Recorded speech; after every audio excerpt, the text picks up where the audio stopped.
an internet outage impacting millions of users across the world. We've designed everything to work with this constant connectivity. And when you pull that big plug, everything basically becomes dumb. The all-important plug that was pulled Monday, Amazon Web Services, or AWS. The internet-based cloud service hosts many of the world's most used online services, connecting businesses to people using their apps and online platforms.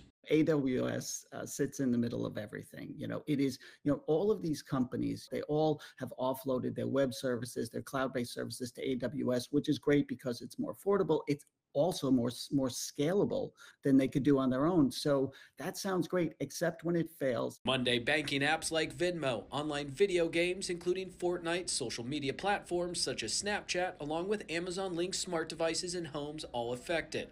Disney Plus and Hulu reported outages too, while Delta and United Airlines were also impacted. In 2024, AWS accounted for 37% of the global cloud market share, according to market research firm Gartner. Part of the problem is the more consolidation we have and the fewer sort of competing web services we have, the more of a problem this is going to be. When you can have something that's seemingly so small or so localized have such a cascading and global impact. Everything from the Journal to FanDuel to, our big, beautiful walls here. Tech going crazy just about everywhere, including in our studios. Can you explain how it is that this one thing can affect so many different things? Well, first of all, the most important site that's down is Starbucks. That's number one.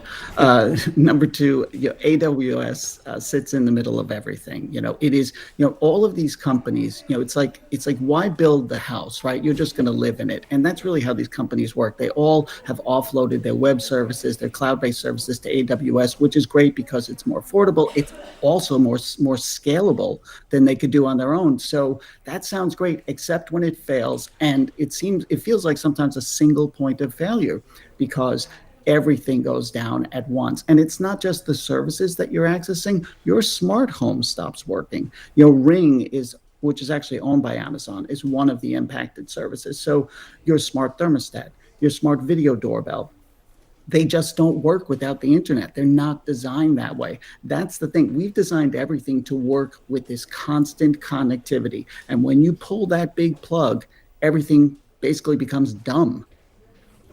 When something does go wrong, in terms that non-tech people can understand, what is it? I mean, I don't think it's someone pulling a plug at a data center. What is the glitch that causes all of this? I mean, it's like a translation service almost. It's like, okay, hi, you're trying to reach me. Who are you? And there's something that says, here's who I am. And they do a handshake and everything's okay. Well, that's the part of the service that basically broke. Where they couldn't identify each other. That one interconnection couldn't work. And this happened apparently in an East Coast area, an East Coast service center. They may have been in Virginia, but that one failure has had a global impact. I've been talking to people in the UK all morning, and they've been dealing with this because they're up earlier, longer than us.